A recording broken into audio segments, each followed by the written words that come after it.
Hello. So, I wanted to talk about separation. A lot of people say it's cowardice, or or it is, yeah, there's like breakup, separation, whatever term you use. There's so many different terms for the same. It's an ending of a journey and a beginning of a new. It's so whenever someone says they've broken up, I was like, congratulations, or they've separated. I was like, yes, because you made a step. Because it takes so much courage when you've loved someone so much with all your being, all your essence, your spirit, your heart. It's to come to that conclusion. It's it builds up over time, and then something happens, and you're like, in that moment, you're like, no more, not one more second. It's because I know, like, months into it, you'd be like, ah, red flags, or days into it, and you just, as a girl and as a woman, it's different, the way you see it. Because as a girl, it's that hope, or I know in our culture there's that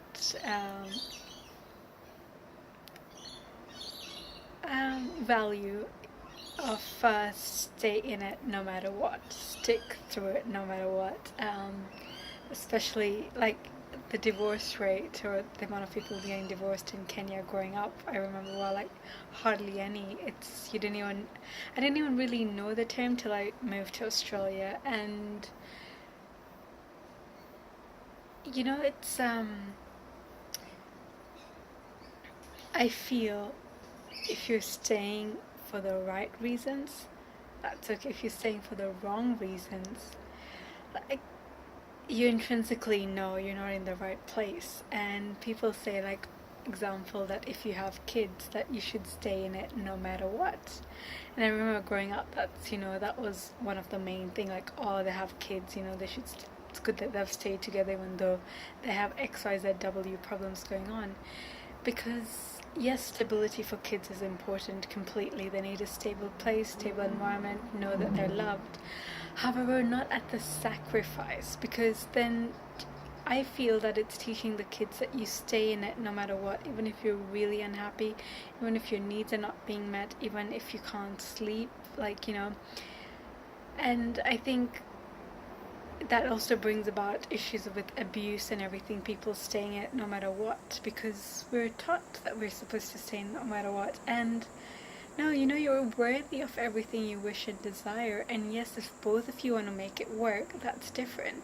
If one of you doesn't, and you keep investing in that person, you keep investing, but they never want to invest back, then it's time to invest in yourself, because you deserve your love so much. Like, all that love that you give to other people unconditionally, you deserve it. And I was brought up in an environment where the women kept on giving till their own tank was so empty that they were angry and tired, and just, yeah, it's like, it's this notion that you just keep giving and giving and giving. And it's been such a beautiful journey to say no. Like, I need to fill my own cup.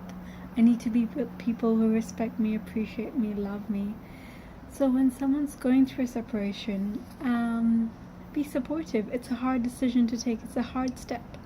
Um, they may get back together, they may not. With breakups early on, like, I know people, let's say in high school, that were together, and then later on in life they meet together because timing. Sometimes the time's not right, and sometimes the person's just there for one journey of your step to realize um, where you are with relationships. They fill a different part of you, make you aware of different sides of you.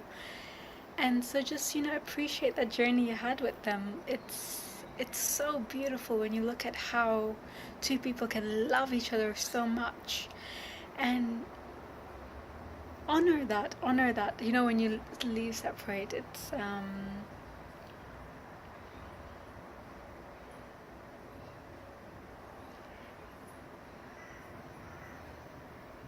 it's a whole new journey you're stepping into. And if you can appreciate both of you had together, and if you have anyone that is dependent on both of you, like pets or kids or elderly people or whatever it may be for you both, like, making a peaceful arrangement instead of having this blaming game of you did this wrong, blah blah blah blah blah. When you come into the blaming game, it's constant attack, and it's not going to serve both of you, because then both of you are just going to, burn in pain or just feel pain, because it's like the person that you love so beautifully is changing, it's changing, but when it's that attack is coming to you, especially for me, I feel it in my heart space, so it's hard to feel it. And sometimes, having a break to find out what this new relationship's going to be or transform into is also so beautiful. It's like a flower, you just blossom into something new.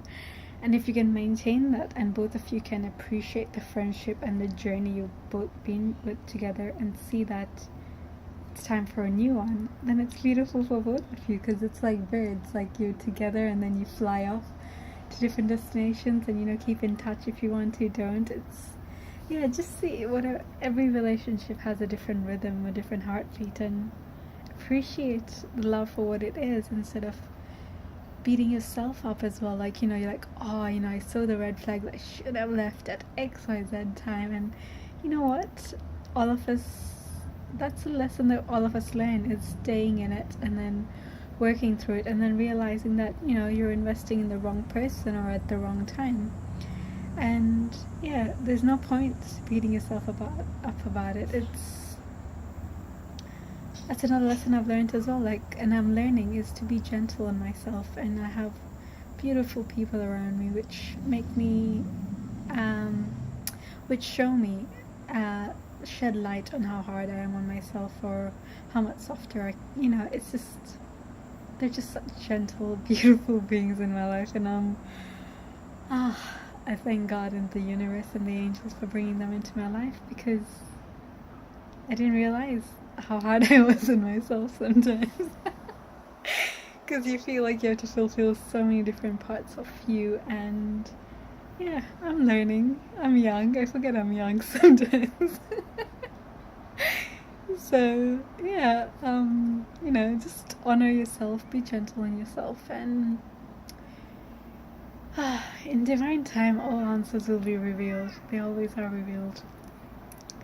So enjoy journaling, dancing, writing, singing, whatever brings joy to your soul. And when you love, give each other freedom to love, which is one beautiful lesson I've learned, is honoring each other's mission and purpose in life, and the soul purpose, and loving what is. Be present to the people you love. Be you. Be beautiful you. And